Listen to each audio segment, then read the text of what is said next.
Imagine the time when there were no effective means of communication and transportation in the hilly terrain of Nagaland. To protect the resources, to protect the people of the village, they gradually developed a means for protecting themselves through an institution called Morung. Log drum is considered essential for all the Morungs. It's a huge musical instrument, considered to be the largest musical instrument of the world.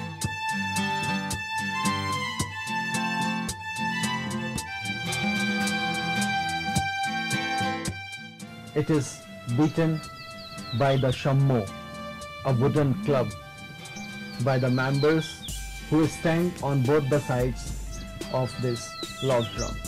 Beating of the log drum produces various rhythms which conveys different messages like successful headhunting, attack of enemy on the village, fire in the village, conveying the message related to funeral of village chief, ceremonies related to solar and lunar eclipse, etc.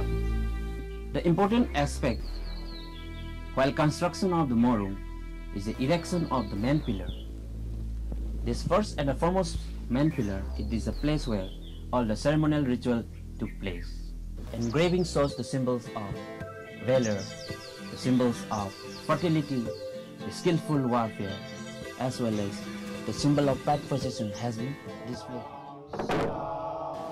Naga समुदायों में कोन्याक नागा एक प्रमुख समुदाय है जो मुख्यतः नागालैंड के मौन जिले में उष्णकटिबंधीय वन क्षेत्र में निवास करता है।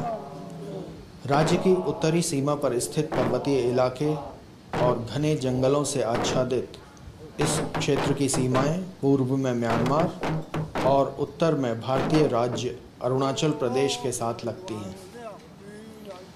नागा जनजाति की सबसे प्रमुख सांस्कृतिक पहचान इनका युवा गृह है, जो एक गांव या एक समुदाय की समृद्धि के लिए आवश्यक सामाजिक मूल्यों को अपनी युवा पीढ़ी को सिखाने में सक्रिय भूमिका निभाता है।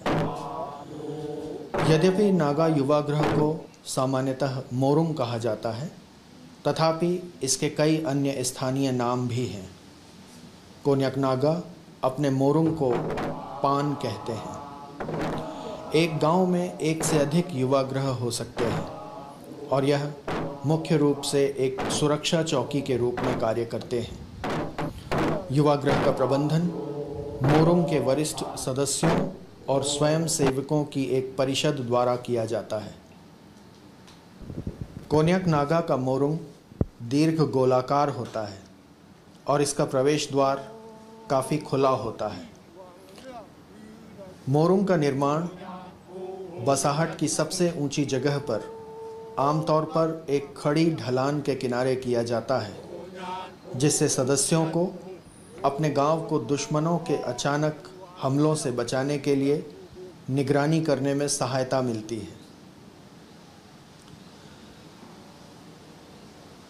शिरोच्छेदन प्रथाओं, उर्वरता पंथ, वीरता, टोटम और बलिदानों के प्रतीकों आदि की अभिव्यक्तियों को मोरुंग के खंबे और क्रॉस बीम पर विस्तृत रूप से उकेरे गए रूपांकनों में देखा जा सकता है। मोरुंग के निर्माण में लकड़ी के लट्ठों, बांस, ताड़ के पत्तों का इस्तेमाल किया जाता है। मोरुंग की छत में दो तरफा ढलान है जो सामने से दीर्घवृत्ताकार है और इसे ताड़ के पत्तों से छाया गया है। बांस की चटाइयों की दीवारें मानसूनी वर्षा और वसंत की तेज हवाओं से सुरक्षा प्रदान करती हैं। मोरुंग के सामने की दीर्घ गोलाकार दीवार अन्य तीन दीवारों की तुलना में अधिक आकर्षक होती है। यह पूरी तरह से छोटे छोटे बांसों या लकड़ी के खंभों की बनी होती है, जिन्हें ज़मीन में गाड़ा जाता है और बांस की रस्सियों से बांध दिया जाता है।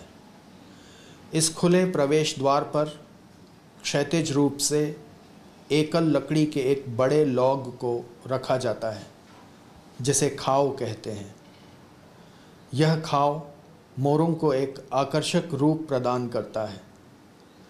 12 से 14 वर्ष की आयु प्राप्त करते ही युवक मोरुंग में सोना शुरू कर देते हैं।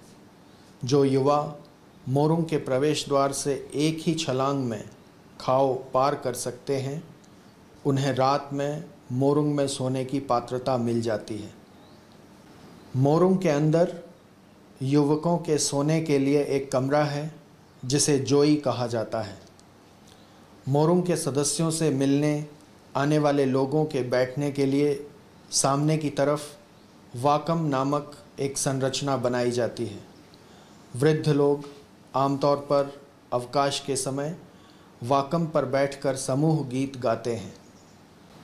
इस तरह कह सकते हैं कि मोरुंग नागा युवाओं को उनके सामाजिक, आर्थिक, धार्मिक और राजनैतिक जीवन में प्रवेश कराने की एक महत्वपूर्ण संस्था है।